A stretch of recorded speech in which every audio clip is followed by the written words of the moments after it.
Quando nós orávamos aqui agora há pouco, e depois de passar todo esse dia, esse período diurno aqui, estudando a palavra do Senhor, irmãos,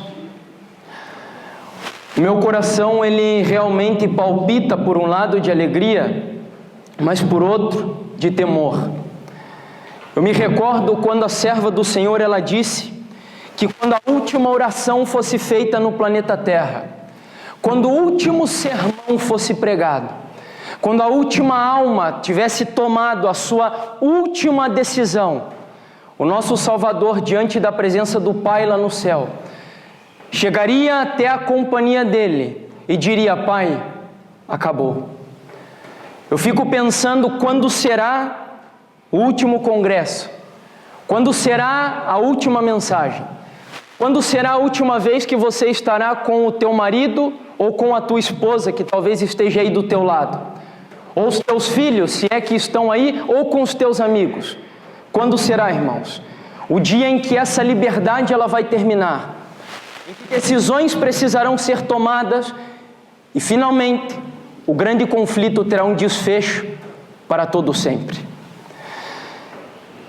À meia-noite, quando o nosso Salvador Jesus Cristo, entrando nas cenas finais daquela semana que é conhecida hoje como a Semana da Paixão, embora eu não goste muito de usar esse termo, no jardim do Getsêmani, uma grande turba encontrou o nosso Salvador ali agonizando, orando, angustiado e por 3 vezes clamando ao Pai dizendo: se possível, afasta de mim esse cálice. Eu lembro de momentos na minha vida em que eu tive o apoio de amigos e amigas e da minha esposa e da minha família quando eu precisei, e nesse momento Jesus não tinha uma alma sequer ao lado dele para dar apoio nessa ocasião. Quando a turba chegou até o nosso Salvador, aquela noite seria bastante longa, irmãos. Em verdade, Jesus não dormiu aquela noite. Ele foi conduzido até a presença de Anás para Caifás, de Caifás para Pilatos, de Pilatos para Herodes e de Herodes para Pilatos novamente. Quando Jesus ele foi novamente dirigido até Pilatos, um dos governadores do Império Romano na Judéia, Pilatos sabia que Jesus não era culpado daquilo que ele estava sendo acusado. Pilatos sabia que havia um inocente, e a esposa de Pilatos, inclusive naquela noite, veja, um Deus de amor, um Deus que dá sempre uma última mensagem, uma última advertência. O Senhor se manifesta para a esposa dele naquela noite e diz: manda o teu marido não se envolver com a vida desse justo. Pilatos, covarde, por amor ao dinheiro, ao poder, por amor à hierarquia, a palavra do Senhor diz que ele não teve coragem de tomar uma decisão, mesmo recebendo aquela mensagem que Deus deu para ele. Pilatos finalmente, então, como que numa última alternativa que ele tinha, ele se apresenta para a turba, sendo aquela ocasião uma ocasião especial de Páscoa. E no livro de Mateus, aqui está o tema, né? Os irmãos já viram. No capítulo 27, verso 15 até o 17, a palavra do Senhor nos diz que, ora, por ocasião da festa, nós sabemos que era a festa da Páscoa, costumava o presidente soltar um preso, escolhendo o povo aquele que quisesse. E tinha então um preso bem conhecido, chamado Barrabás. O versículo 17 termina o que nós vamos ler aqui nesse início dizendo: portanto, estando eles reunidos, disse-lhes Pilatos: qual quereis que eu vos solte? Barrabás ou Jesus, chamado o Cristo? Atualmente nós não dispomos dos manuscritos originais da palavra do Senhor. Não existem manuscritos originais. O que existe hoje, que faz parte inclusive da Biblioteca do Vaticano, são cópias de cópias dos escritos dos discípulos e daqueles que escreveram também livros no Novo Testamento. Ou seja, o livro de Mateus, que existe hoje lá na Biblioteca do Vaticano, não foi escrito pelo próprio Mateus. E assim como outros livros. São cópias de cópias. E qual que é a autenticidade? É porque as cópias estão quase que na sua essência iguais. Por que eu estou dizendo isso? Muitos dos manuscritos que datavam ou datados do 2º século da era cristã, eles traduzem essa passagem que os irmãos estão vendo aí da seguinte maneira. Imaginem quando Pilatos foi introduzir a Barrabás, e os manuscritos do 2º século, ou seja, manuscritos bem antigos, eles traduzem essa passagem de Mateus 27, verso 17, dessa forma: a quem quereis que eu vos solte? A Jesus Barrabás ou a Jesus que se chama o Cristo? Interessante, irmãos. Porque segundo os manuscritos mais antigos, o nome de Barrabás, esse homem que foi colocado diante do povo, para que o povo escolhesse entre ele e entre Jesus, segundo os manuscritos mais antigos, o nome de Barrabás, qual era então, segundo o que eu li aqui? Jesus. Alguém aí tem a Bíblia Nova Tradução Linguagem de hoje? Tem aí, irmão? Lê aí, por gentileza, irmão Saulo, então, Mateus 27, verso 17. Mateus 27, verso 17. Embora não seja uma Bíblia recomendável, não recomendo essa Bíblia para ninguém, mas me chamou a atenção como ela traz a tradução ali na passagem. Pode ler, meu irmão. Então, quando a multidão se reuniu, Pilatos perguntou: quem é que vocês querem que eu solte? Jesus Barrabás ou esse Jesus que é chamado de Messias? Obrigado, irmão. Eu pedi para o irmão Saulo ler, apenas para que os irmãos vissem que não é algo que eu estou inventando. Realmente está contido ali na passagem uma possibilidade de que Pilatos tenha introduzido para o povo 2 tipos de Jesus em que o povo deveria escolher. Eram 2 classes de Jesus que estavam sendo apresentadas ali para que o povo pudesse tomar a sua decisão. Não bastasse isso, o significado do nome Barrabás é muito interessante também. Barrabás é um nome composto por 2 palavras aramaicas. A palavra Bar, que significa filho, e a palavra Abba, que nós conhecemos até hoje, onde nós vemos que a tradução dela é pai. Ou seja, a palavra Barrabás significa literalmente filho do pai. Interessante. Porque o nosso Senhor Jesus Cristo, ele também era filho, não era? E ele também tinha um pai. Ou seja, meus irmãos, nós temos até aqui, e eu creio nisso e vou mostrar para vocês as razões, que quando Pilatos introduziu aqueles 2 personagens naquele momento, o que Pilatos estava dizendo para o povo era: a quem vocês escolhem? A Jesus, que se chama Barrabás, ou a esse Jesus que o povo lhe chama de Cristo? Eram 2 tipos de Jesus e 2 filhos do Pai que estavam sendo apresentados ali para o povo. Nós vamos ver agora algumas características importantes de Barrabás, para nós podermos avançar aqui no nosso estudo e sem sair do foco desse congresso. O tema principal é a questão da nova ordem mundial. E os irmãos vão concluir aqui, meus queridos, que o que Pilatos estava apresentando para o povo era uma escolha muito simples. Jesus representava o reino de Deus e Barrabás representava o que nós hoje conhecemos como o reino de um novo governo mundial estabelecido aqui na terra. É isso que eu quero mostrar para os irmãos. No capítulo 27, verso 16 do livro de Mateus, A Bíblia Sagrada nos diz aqui o seguinte: e tinha então um preso. Qual era a primeira característica que nós encontramos na palavra do Senhor com relação a Barrabás? Ele era bem conhecido. Barrabás, então, ele era famoso, era um homem conhecido. No livro de Lucas, nós vamos encontrar no capítulo 23 e o verso 19, outra importante característica de Barrabás. Prestem atenção. A primeira delas é que Barrabás ele era famoso. Eu pensava particularmente que Barrabás era um preso que ninguém conhecia ele e que simplesmente pegaram ele naquela ocasião para colocar ali a opção que foi apresentada.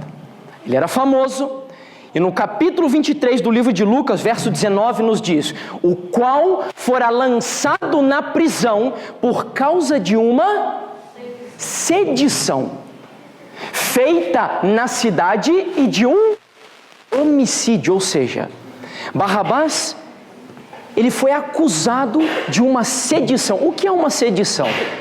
Alguém pode me ajudar? O que é uma sedição? Irmão que levantou a mão. Era um revoltoso.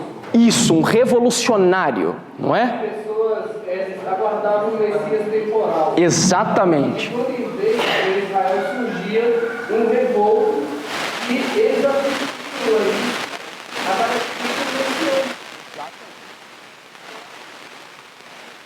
Então Barrabás era uma espécie de Messias para a grande parte do povo. É isso aí. O irmão se antecipou à conclusão que nós vamos chegar aqui agora. Agora não, daqui a alguns textos. Mas Barrabás, segundo o que nos foi dito, ele era um revolucionário. Os irmãos sabem que o judaísmo não era constituído apenas de fariseus e saduceus. O judaísmo era dividido em diversas seitas. Os irmãos se lembram que na parábola do rico e do Lázaro, por exemplo, o rico, quando ele pediu para que Lázaro fosse enviado para pregar para sua família, ele citou quantos irmãos ele tinha. Vocês se lembram quantos irmãos era? Eram 5 irmãos. E por que 5 irmãos? Porque o rico era um fariseu. E como fariseu, ele tinha 5 irmãos, que eram os herodianos, os essênios, os escribas, os sicários e os zelotes. Barrabás, ele fazia parte da seita dos zelotes. Lembra que Jesus tinha um discípulo que era zelote? Lembra? Simão, o zelote, e muito provavelmente Pedro também era zelote. Uma característica dos zelotes é que eles sempre andavam com uma espécie de uma cunha ou uma espada embanhada na sua cintura. Porque como eles eram revolucionários, eles acreditavam... Oi? Uma adaga, eles acreditavam que eles podiam matar para libertar o povo judeu do jugo do Império Romano. Então eles faziam uso do poder civil, da força humana, para conseguir libertar o povo. Lembra, por exemplo, o apóstolo Pedro, no mesmo Getsêmani, quando chegou aquela turba, o que Pedro fez? Mas de onde ele achou aquela espada? Pedro era um revolucionário. Eu não estou afirmando para os irmãos. Provavelmente ele era um zelote também. Provavelmente, não é seguro. Exatamente, provavelmente. Agora, o texto diz que também era um homicida, ou seja, ele matava. Era um homem obediente à lei do Senhor, embora fosse judeu. Barrabás era obediente à lei de Deus, irmãos? Não, Barrabás era um transgressor da lei. Barrabás era judeu, era religioso. Barrabás cria na libertação do judaísmo, que as profecias diziam, e Barrabás não obedecia à lei do Senhor. Outra característica muito importante, agora prestem muita atenção nessa daqui. No livro de João, capítulo 18, perdão, aqui tem outra, né, que eu queria mostrar para os irmãos antes de ir para João. Marcos, capítulo 15, verso 7, nos mostra que Barrabás não estava sozinho no que ele fazia. E havia um chamado Barrabás, que preso com outros amotinadores, tinha num motim cometido uma morte. Ele tinha seguidores ou não? Tinha seguidores. Tinha seguidores. Agora vamos ao texto que mais nos interessa aqui, que é bem interessante. No capítulo 18, verso 40 de João, nos é apresentada uma característica mais desse homem revolucionário, Jesus Barrabás, ou Yeshua Barrabás, se assim preferirem. Então todos tornaram a clamar, dizendo: este não, mas Barrabás. E Barrabás era um salteador. O que é salteador? Ladrão. Barrabás era ladrão, acusado de furto, de homicídio, de rebeldia. Agora, por que é interessante a característica que diz que ele era um ladrão? Havia um outro discípulo de Jesus, esse não era discípulo, mas havia um discípulo de Jesus que também tinha a característica de ser um ladrão. Qual era esse discípulo? Quem era o discípulo que a Bíblia diz que ele era um ladrão? Judas, está aqui, ó. Iscariotes, exatamente, porque haviam dois, né? João capítulo 12, verso 6 nos diz: ora, ele disse isso, Jesus, falando de Judas, não pelo cuidado que tivesse dos pobres, mas porque era ladrão. E olha que curioso aqui essa característica, irmãos. E tinha a bolsa e tirava o que ali lançava. Não percam nenhuma dessas informações que nós estamos dando aqui no início desse nosso tema, porque essas informações são importantes porque a gente vai levar a entender aqui já em alguns minutinhos. Ele era um revolucionário, ele era judeu, era religioso, era transgressor da lei de Deus, só que a Bíblia diz que ele também era um ladrão e Judas era um ladrão. Mas por que eu estou comparando Judas com Barrabás? Sabiam que Judas, ele recebeu uma característica que Jesus deu para ele, que só aparecem 2 vezes na Bíblia? No livro de João, capítulo 17, verso 12, olha só como que Jesus chamou Judas aqui, irmãos.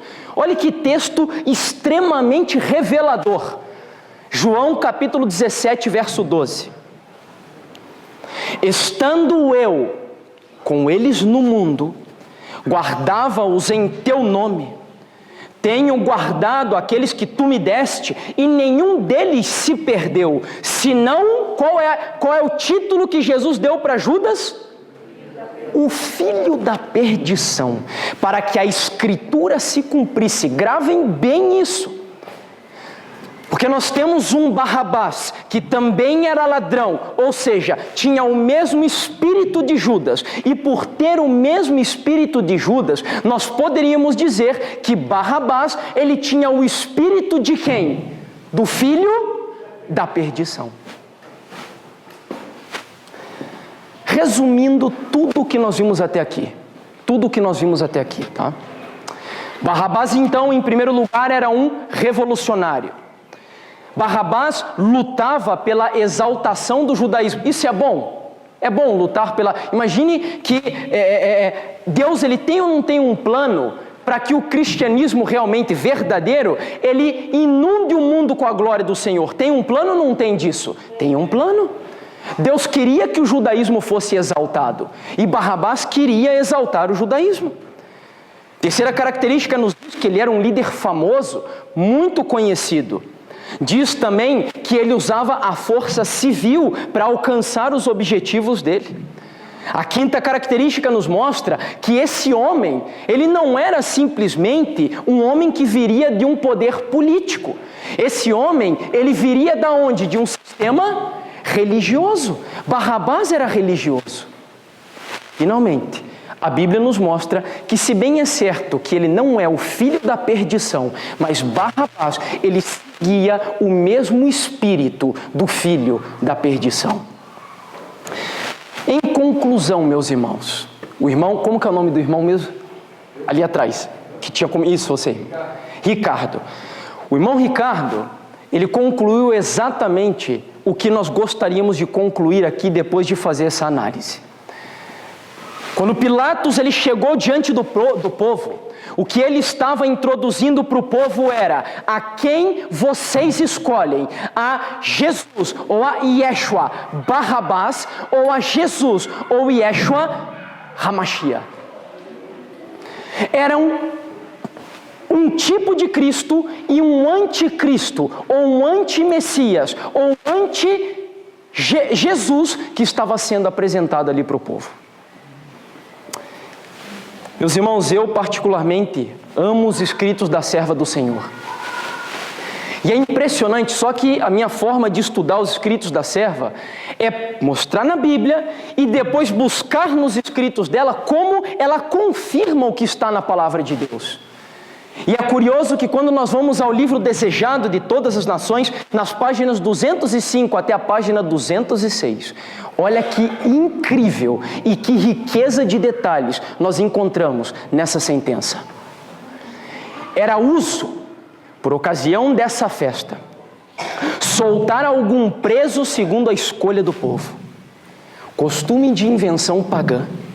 Não havia sombra de justiça nesse proceder, mas era sobremaneira apreciado pelos judeus. As autoridades romanas tinham preso por esse tempo um homem chamado de nome Barrabás, um homem de nome Barrabás, que se achava com sentença de morte. Agora olha que interessante. Esse homem, Barrabás, afirmava que ele era quem? O Messias.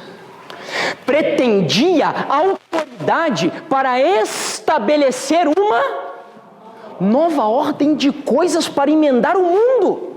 O que é isso? O que é isso que nós estamos vendo aqui? Uma nova ordem de coisas para emendar o mundo. É o quê? A nova ordem mundial. O texto não para por aí. Como ele ia conseguir isso? Sob uma ilusão satânica, ou seja, ia fazer uso do espiritismo, ia fazer uso de magias, ia fazer uso do que tivesse de fazer. Perdão, voltei aqui. Para ele conseguir alcançar os propósitos dele, pretendia que tudo quanto pudesse obter por meio de furtos e assaltos era seu, por meios diabólicos. O que esse homem fez? Realizara coisas admiráveis. Sabe, meus irmãos, Barrabás provocou um falso reavivamento no meio do povo.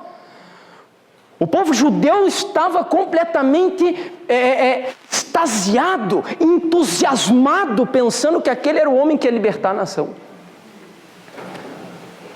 O texto segue dizendo: conseguiria seguidores no meio do povo e despertar a sedição contra o governo romano, sob a capa de entusiasmo religioso. Então ele provocou ou não um falso reavivamento?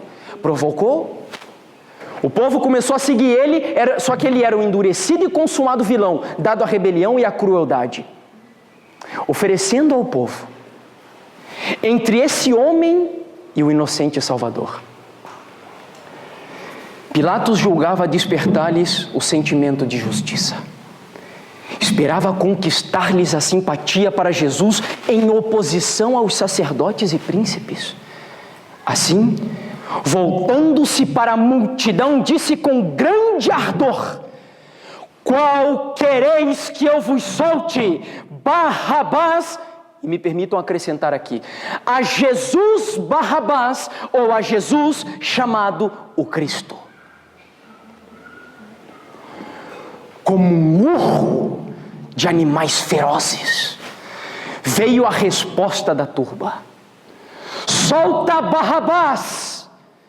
E avolumava-se mais e mais o clamor: Barrabás! Barrabás!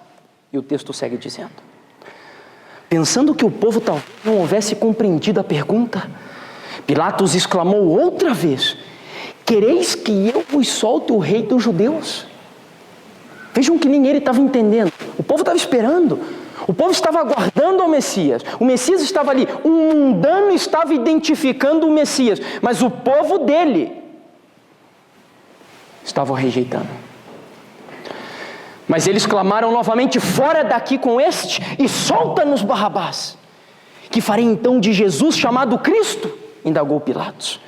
De novo a multidão, encapelada, rugiu como o que, meus irmãos?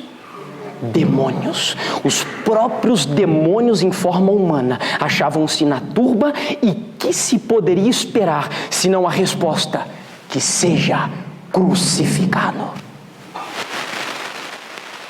Meus queridos, nós não estamos falando aqui de um povo ignorante.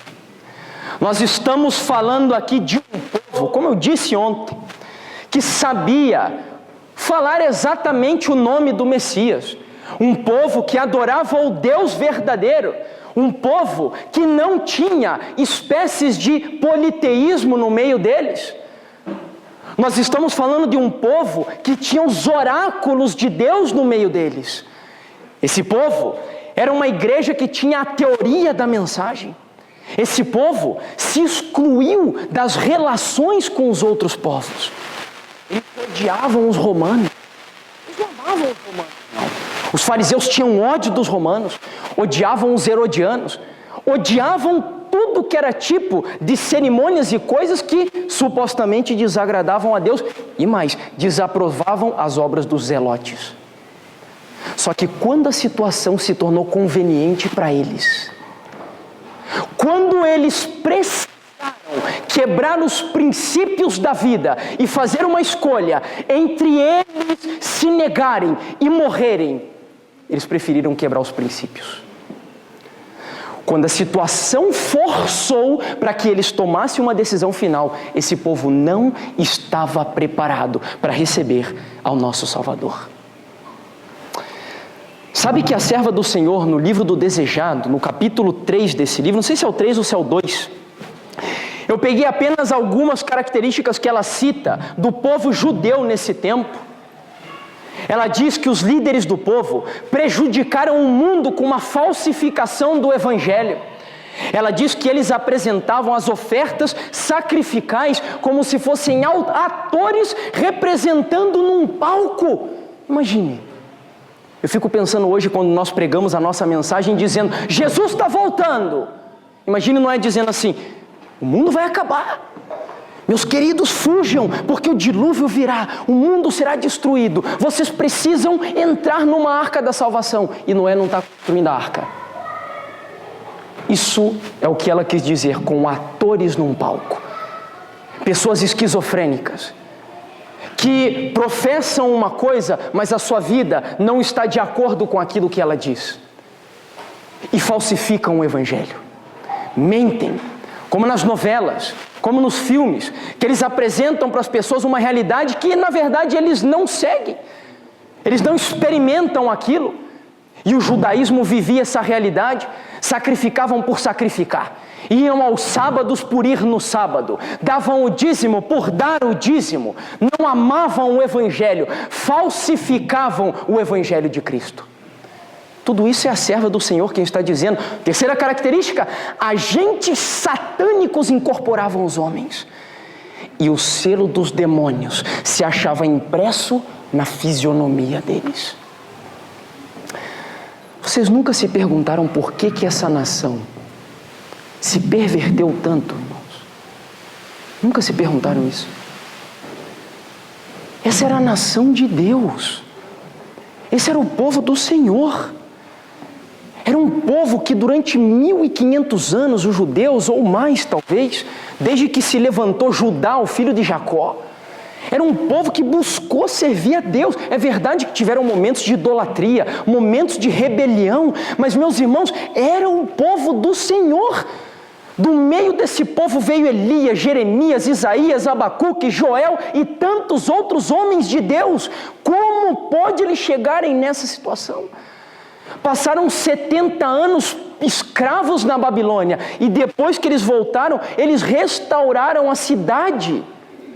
Neemias, Esdras, Zorobabel, Josué, Ageu, Zacarias foram homens que Deus usou para restaurar o judaísmo verdadeiro no meio daquele povo.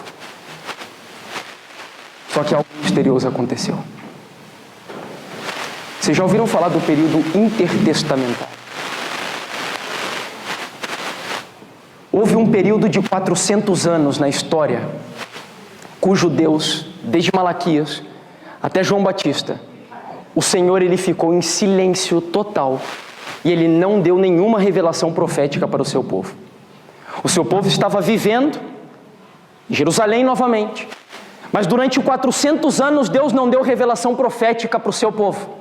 É chamado do período entre o Antigo Testamento e o Novo Testamento, por isso intertestamentário. E eu me questionava, Senhor, como que pode o povo escolher Barrabás no lugar de Jesus Cristo, o falso Messias, o anticristo no lugar do teu filho que eles esperavam durante tanto tempo? Sabe o que o diabo fez no meio do povo judeu, meus irmãos, durante esses 400 anos?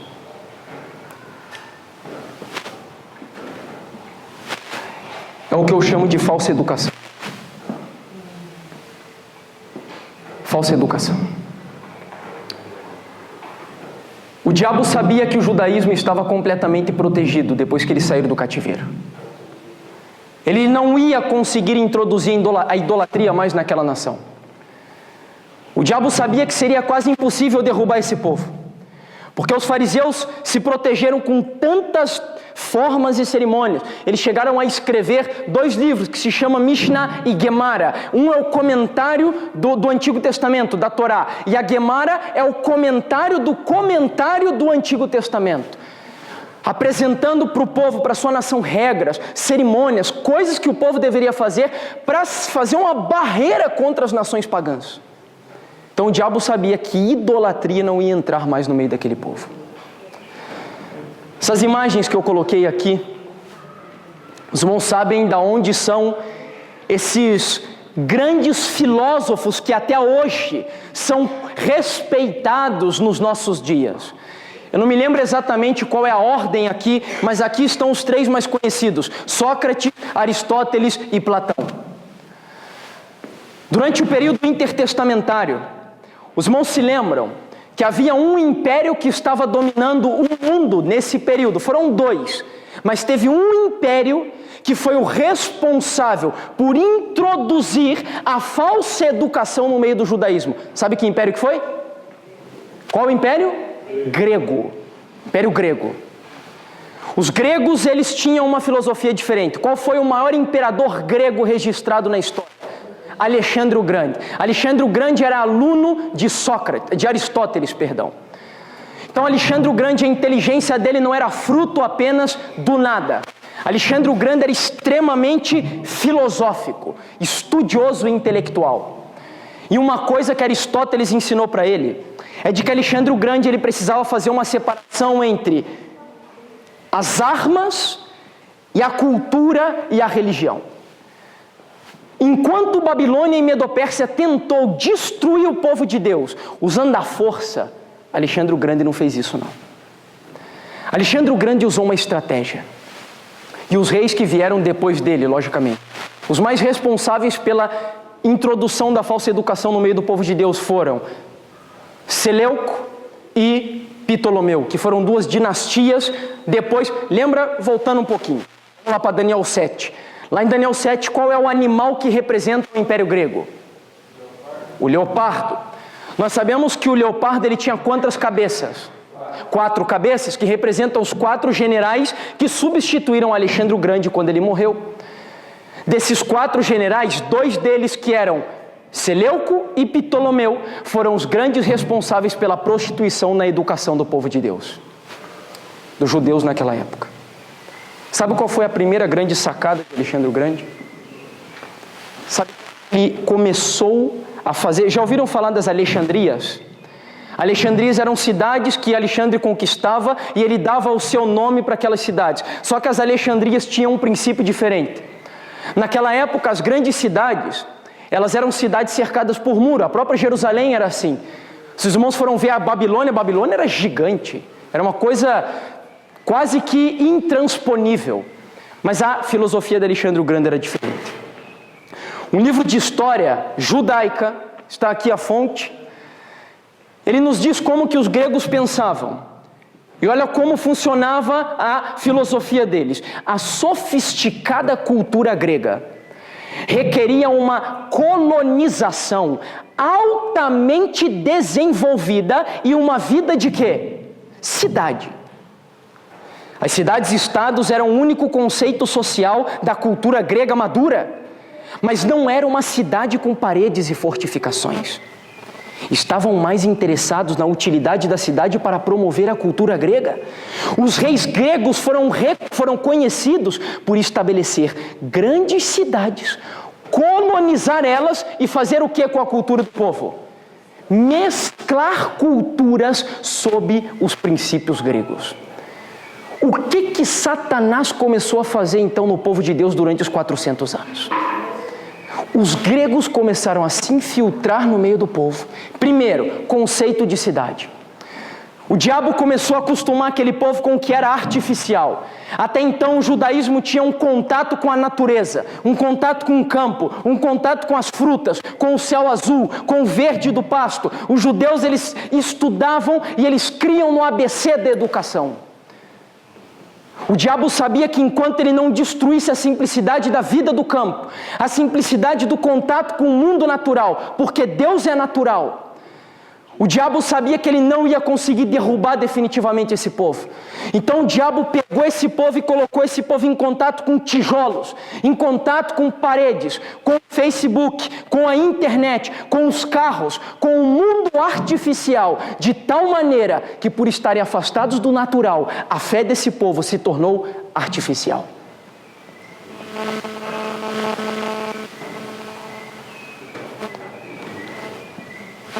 Satanás, ele é sujo, irmãos. Satanás sabe da importância desse assunto. Satanás, ele sabe que a única maneira de restaurar a tua casa é mudando isso daqui. Enquanto o povo de Deus não fizer uma reforma educativa dentro dos lares, meus irmãos, o conhecimento que nós temos hoje não é garantia nenhuma de que naquele grande dia nós vamos negar, quando o anticristo determinar o governo mundial que nós tanto falamos e esperamos. Se a nossa vida não for mudada e nós não passarmos por uma metamorfose, uma transformação, os judeus sabiam quem era o Messias verdadeiro. Eles sabiam as características. Eles conheciam muitas e muitas coisas que caracterizavam o Messias, só que eles foram covardes, porque a vida deles não estava preparada para suportar o verdadeiro reino de Jesus Cristo. Sabe, meus queridos, outra influência que eles tiveram no meio do povo foi a influência econômica. O povo judeu era um povo muito simples. Tanto que quando Moisés no deserto pediu para aquele povo ofertar para o santuário, o que foi que esse povo fez? Vocês se lembram? Eles deram, e eles deram pouco. Deram tanto, que Moisés teve que pedir para eles pararem, porque já era demais para construir o templo. O povo judeu era um povo fiel, era um povo abnegado, era um povo humilde. Só que essa falsa educação corrompeu o povo. Tanto que Jesus entrou no templo, naquele dia que os irmãos sabem, e Jesus encontrou um monte de ladrão, um monte de idólatra de Mamon, do Deus do dinheiro. Sabe, meus irmãos, o diabo entrou no meio da economia daquele povo e o povo começou a buscar luxo. O povo não se contentava com um banheirinho simples. O povo não se contentava com uma casa simples e queria colocar detalhezinhos de gesso e piso muito caro. E era isso, eles começavam a ostentar, começaram a prezar pelo luxo, enquanto o templo e a casa do Senhor estava completamente abandonada.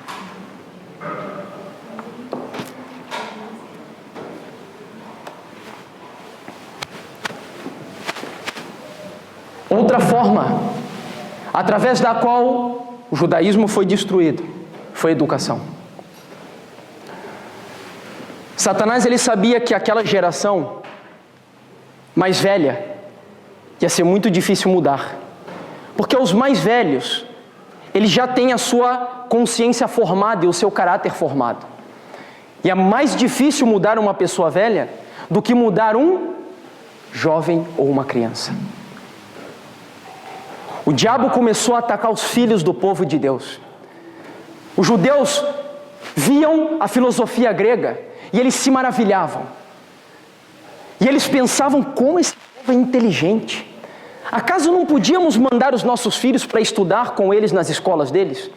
Eu tenho os documentos para provar isso para vocês, irmãos. Só que eu não tenho aqui, não coloquei na apresentação para a gente ganhar tempo. E os judeus começaram a mandar os seus filhos para estudar em Alexandria. E quando os jovens que estudavam em Alexandria voltavam para Jerusalém, para ensinar os jovens de Jerusalém, o que vocês acham que eles ensinavam para os jovens de Jerusalém? Cultura o quê? Grega. Filosofia grega. E os jovens, desde pequenininho, as crianças desde pequena, começaram a ter a sua vida modificada. As crianças já não tinham mais contato com o campo. Os jovens já não queriam mais saber das coisas simples da vida, porque eles aprendiam segundo a filosofia dos gregos, as coisas artificiais. E o inimigo pouco a pouco foi mudando, até que chegou ao ponto, meus irmãos, olha só, eu peguei aqui, tirei uma foto de um manual dos usos e costumes bíblicos.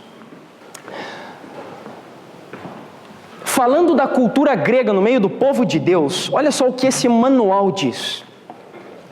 Não demorou muito para que os exilados que retornaram se deixassem influenciar pelo pensamento e cultura gregos, sob o governo alternativo de seu país pelos Seleucidas na Síria e os egípcios, que eram os Ptolomeus. As famílias ricas e sacerdotais aceitaram a cultura, usando o idioma e a literatura grega, e até permitindo o quê? Deixa eu me encontrar aqui. Permitindo o quê? Jogos gregos. Prestem muita atenção nisso aqui. Vamos seguir. Em Jerusalém, da mesma forma que os gregos, eles rejeitaram as crenças tradicionais em anjos, na ressurreição e na providência de Deus, e se tornaram conhecidas como helenistas, houve uma forte reação contra esses conceitos, especialmente quando os jogos gregos foram introduzidos na cidade. Alguns reagiram para provocar um senso de orgulho nacional, mas outros, conhecidos como os Hassidim, estavam muito mais preocupados em formar uma fé judaica sólida. Faço uma pergunta. Nós temos aqui no judaísmo uma divisão entre liberal e conservador? Tem ou não tem aqui? Tem uma divisão aqui, entre alguns que eram liberais e outros que eram conservadores. E o texto segue. As coisas chegaram ao clímax, ou seja, o ponto máximo, quando os helenitas concordaram em construir um ginásio ou uma escola em Jerusalém no ano de 175 a.C. e muitos judeus ricos enviaram seus filhos para receber uma forma grega de educação. Esportes. Quando nós falamos de educação e de exercício físico hoje para o povo de Deus, o que vem na tua mente, seguro, urbanizada e transformada nessa falsa educação que nós vivemos, o que é? Academia. O povo todo pensa para ir para a academia. Um ambiente que proporciona adultério. Um ambiente que proporciona que eu respire um ar que não é puro. Um ambiente que proporciona que a minha mente seja influenciada pelas músicas que estão ali dentro. Nós pensamos que as academias são as soluções, ou para os nossos filhos, fazer exercício. Eu vou colocar o meu filho para jogar futebol. Eu vou colocar o meu filho para lutar judô. Nós temos uma mentalidade, meus irmãos, de onde vieram as Olimpíadas? Me ajudem porque eu me esqueci. Da Grécia. Os judeus, quando eles queriam fazer exercício, sabe qual era o exercício do povo judeu? A roça, o campo, o contato com a natureza.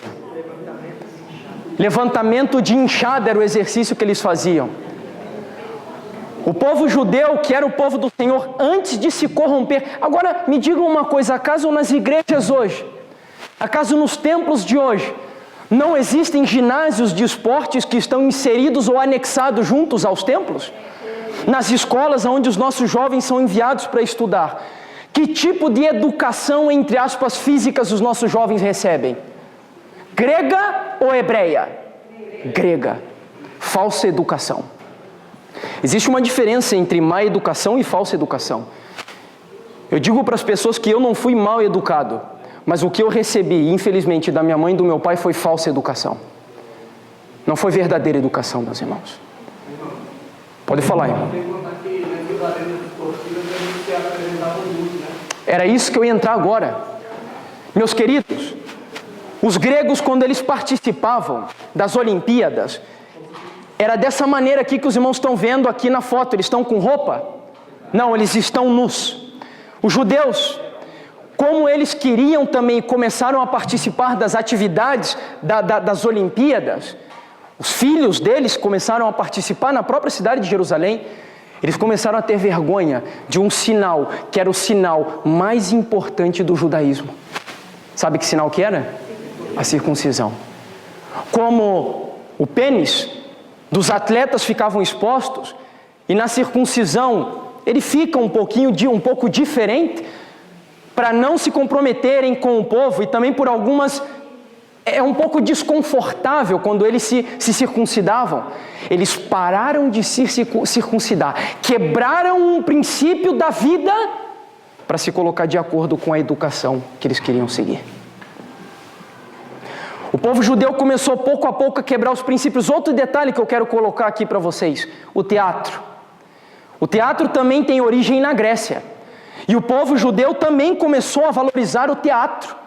Agora eu pergunto para os irmãos, hoje, o teatro, ele não é tão valorizado como algum tempo atrás, mas existe uma outra forma de teatro, que eu sei que o povo de Deus hoje, ele também cultua e gosta muito de assistir, que é o famoso cinema. Aí tem alguns que não vão para o cinema, mas aí levam o cinema para sua casa. Pensam que o problema do cinema é o escuro da sala, ou o barulho do som que é muito alto. Não é não, meu irmão. O problema do cinema é a porcaria que é passada para as pessoas assistirem. É a inutilidade de uma vida de ociosidade para a satisfação do próprio eu. Esse é o evangelho que nós estamos acostumados. Meus irmãos, eu não estou dizendo que vocês e eu temos que ser fanáticos. Sou contra o fanatismo. Mas se tem alguma coisa que nós temos que ser nessa, é radical. Jesus foi radical ou não foi radical? Quando chegaram para ele, ele chamou a pessoa e a pessoa disse para ele: Senhor, deixa eu enterrar porque o meu pai morreu. O que Jesus disse para ele? Radical. Radical. O nosso Salvador, meus irmãos, ele rompeu completamente com a cultura, com a educação, com a filosofia, com o entretenimento da época. Meus irmãos, não tem outra solução. Sabe, eu cheguei a uma conclusão. Não são vocês os adultos que vão terminar essa mensagem. Porque os adultos não têm a força que o jovem tem para terminar isso. Os adultos são o nosso apoio. Os adultos são a nossa base. Os adultos são a nosso auxílio, a nossa estrutura. Mas Deus quer usar jovens como Daniel para terminar a obra nessa geração. Só que cadê os jovens do nosso povo? Eu vejo muitos pais e mães preocupados em sair da cidade, e aí chegam para mim desesperados: irmão, não sei mais o que eu fazer com o meu filho. O meu filho não quer mais saber disso, o meu filho não quer ir para o campo comigo, como que eu vou? Mas que tipo de atenção nós estamos dando para o nosso filho? Eu fui mais jovem do que eu sou agora. E eu fico pensando, como que um jovem, ele vai querer ir com um bando fanático para o campo, se esse jovem ele não for preparado para isso? Vocês estão fazendo cultos com os filhos de vocês? Vocês estão dando atenção aos filhos de vocês? Estão se demorando, orando com eles, levantando de madrugada, se dedicando pelos filhos de vocês, ou estão sendo destruídos pelo consumismo dessa geração? Eu não tenho tempo. É isso que nós mais ouvimos dos pais, mas querem que Deus faça um milagre. Pensam que com 15 minutos de oração por dia pelo filho, do dia para a noite o filho vai virar um santo e vai virar um Daniel dessa geração. Nós estamos enganados, irmãos. É necessário que haja uma reforma de educação dentro dos lares do povo de Deus. Eu falava com alguns irmãos hoje dos valdenses. Quantos aqui já ouviram falar dos valdenses? Levantem a mão, por gentileza. Esse povo, eles mandaram os filhos deles para as universidades ou não? Tem certeza? Vou perguntar de novo.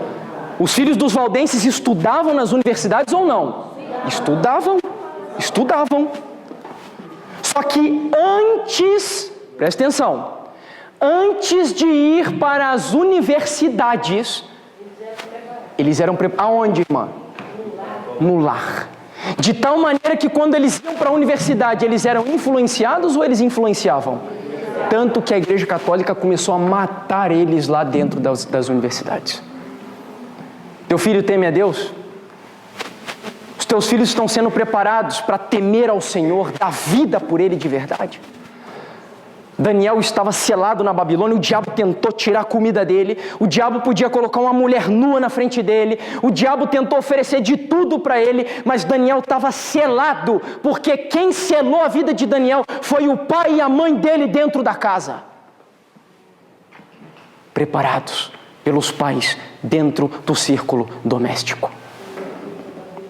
Eu ouço hoje as pessoas muito falando da igreja em casa. A igreja em casa. Meus irmãos, o problema de verdade não está exatamente nas paredes. Nós saímos das paredes, mas eu vejo que a nossa falta de conversão segue a mesma. Uma igreja verdadeira, ela é constituída de uma igreja que começa dentro do círculo do lar. Não pense que por crer ou por conhecer o que é correto, nós vamos fazer parte da igreja verdadeira, não. A serva do Senhor, e eu preciso terminar, senão vou acabar me demorando aqui muito, no Desejário de Todas as Nações, na página 16, olha o que ela fala, mostrando a seriedade disso tudo que nós estamos vendo. Depois da volta da Babilônia, foi dispensada muita atenção ao ensino religioso. Ergueram-se por todo o país sinagogas, nas quais a lei era exposta pelos sacerdotes e escribas.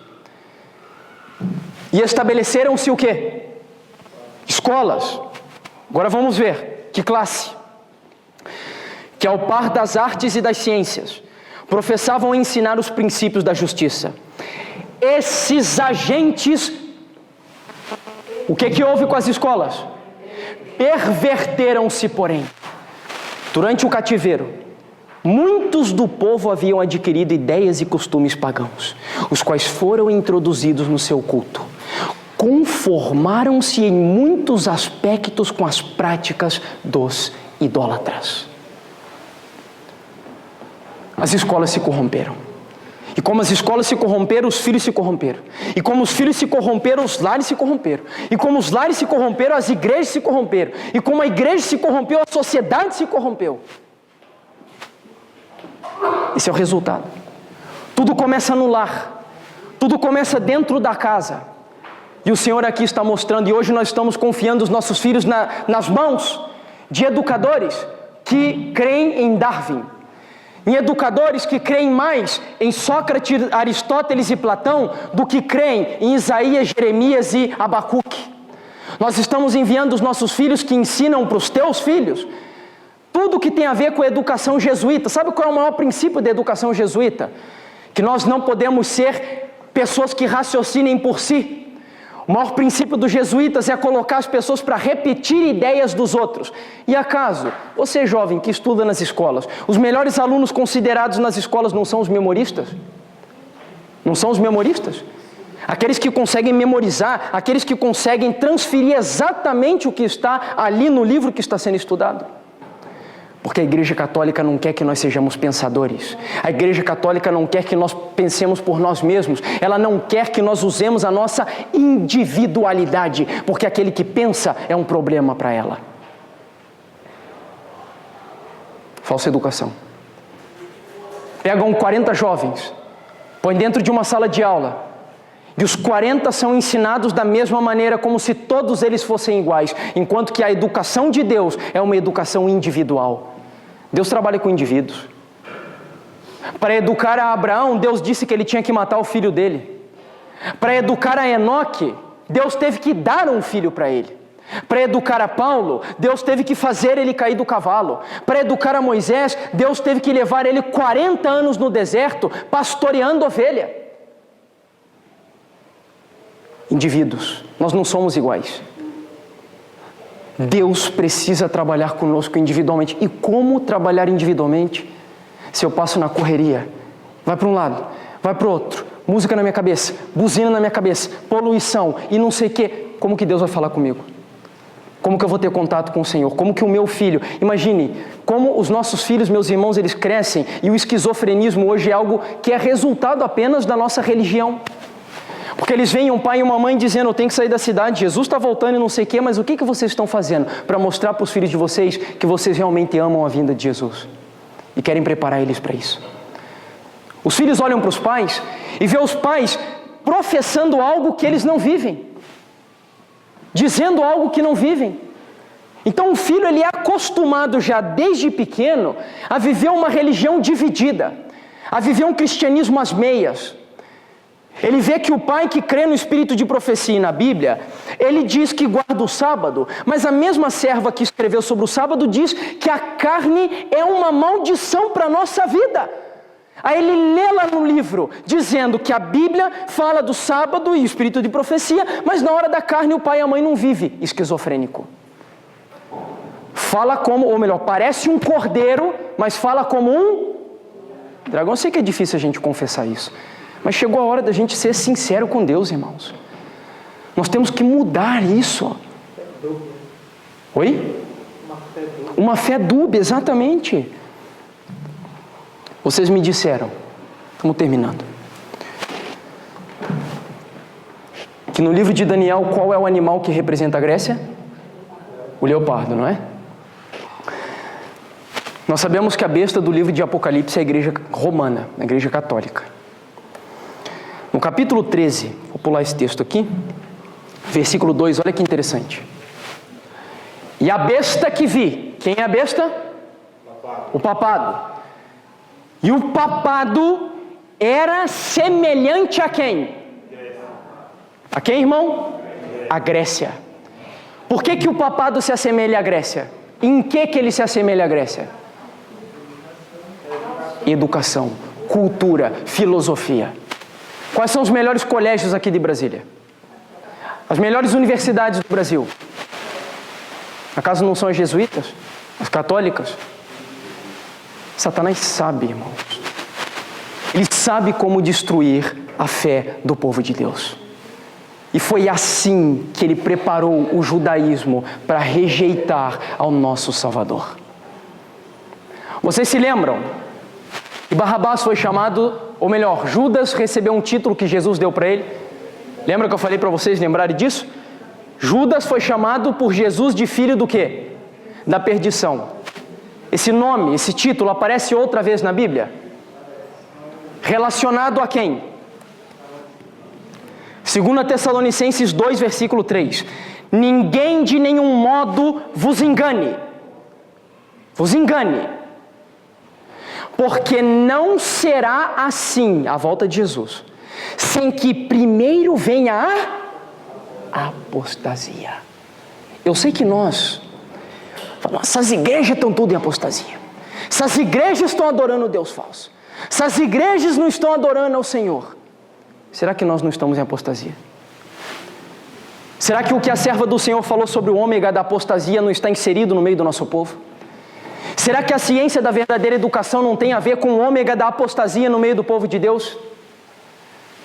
Queridos, primeiro mandamento: não terás outros deuses diante de mim. Aos amantes do esporte, aos idólatras dos times, aos idólatras das mulheres, aos fornicadores, aos adúlteros, aos idólatras do dinheiro, aos idólatras de qualquer outro tipo de coisa que impeça você tomar uma decisão na tua vida, da alimentação. O primeiro mandamento grita nos teus ouvidos também dizendo: não terás outros deuses diante de mim. O problema é que o nosso evangelho é intelectual. E nós pensamos que porque eu sei que o sábado é o correto, porque eu sei que o Deus é um só, que eu estou garantido e que eu já estou adorando. Adoração tem a ver com a vida. Adoração tem a ver com o estilo de vida que eu tenho. Eu gosto muito da história dos amigos de Daniel. Aqueles três adoraram. Eles poderiam ter sentado, eles poderiam ter se ajoelhado de costa, só que nós sabemos que eles fizeram questão de ficar como? Em pé, que era para mostrar que o Deus que eles serviam era totalmente diferente daquela imagem para a qual eles estavam se prostrando. Exemplo.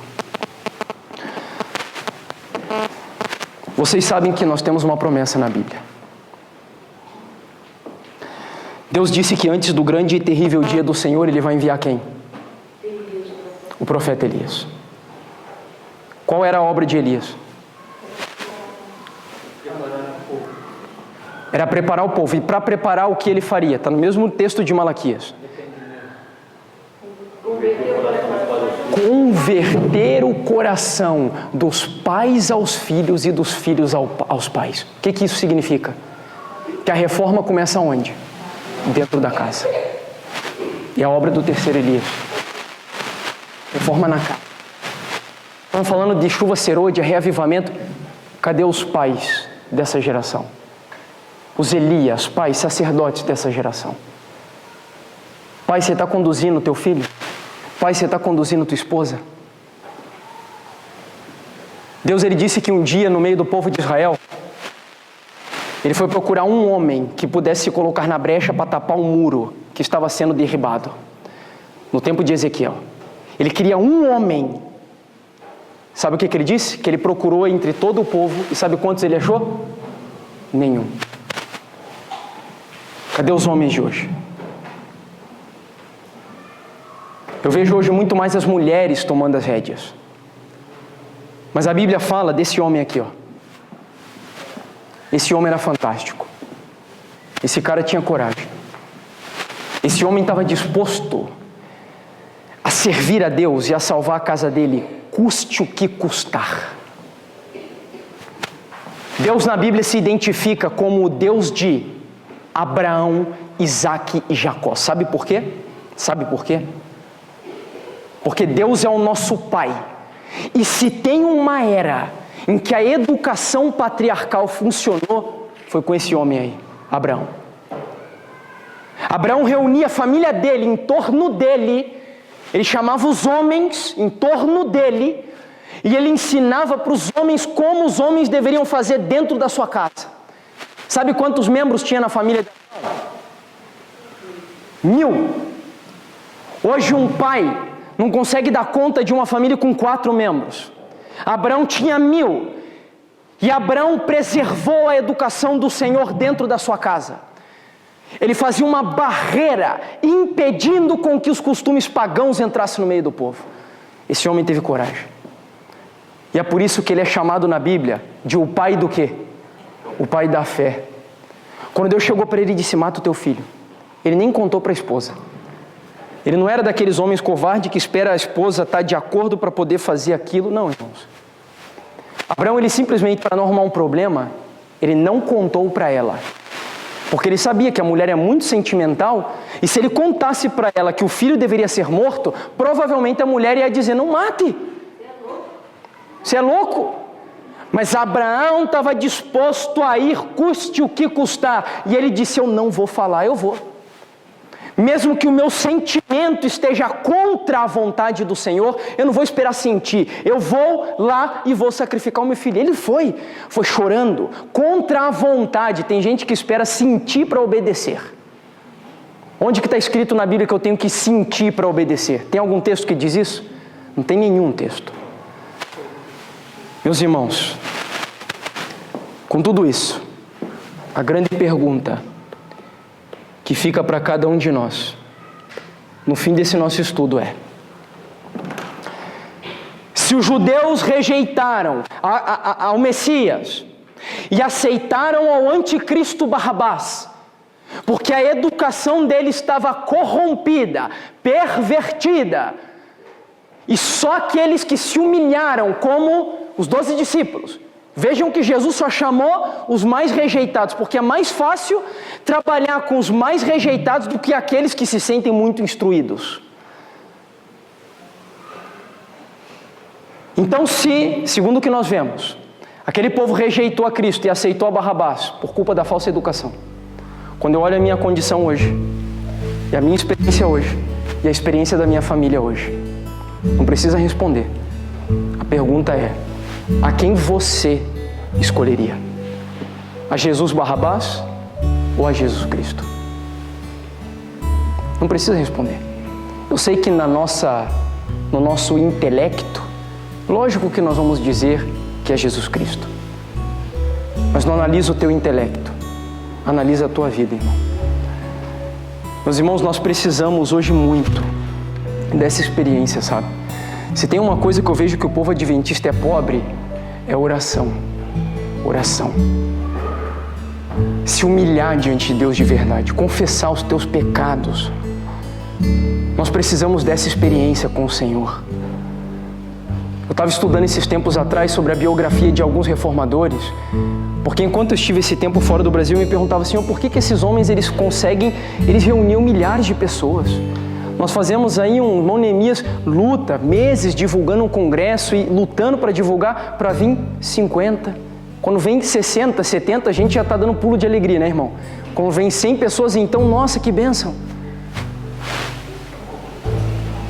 Meus irmãos, eu perguntava para o Senhor, o que acontece? E Deus me mostrou claramente que a nossa vida, a nossa experiência precisa mudar. Lutero dizia que ele passava 3 horas por dia em oração com Deus. Os grandes homens de Deus, eles oravam, jejuavam de verdade. Vocês já ouviram falar de um sermão de Jonathan Edwards que se chama Os Pecadores nas Mãos de um Deus Irado? Esse homem pregou de um jeito, com uma intensidade, que o povo saiu apavorado com a mensagem, sentindo urgência naquela mensagem. Sabe quantos dias ele jejuou para pregar aquela mensagem? 3 dias de jejum. 3 dias de jejum. Não se importa com a tua aparência. Eu já me preocupei muito com isso, mas eu vou ficar muito magro, nós vamos perder muito peso. Meu irmão e minha irmã, essa carne, ela vai morrer. Claro que nós não precisamos ser fanáticos, não é isso que Deus quer. Nós temos que ter equilíbrio. Mas o Senhor, Ele espera de nós decisões sérias nessa geração. Preciso terminar que a criança já esgotou já. É o nosso alerta aí de que a mensagem terminou. Mas é isso, irmãos, eu espero que tenha ficado claro para todos vocês e que a gente se prepare, e principalmente os filhos de vocês. Prepare os filhos de vocês.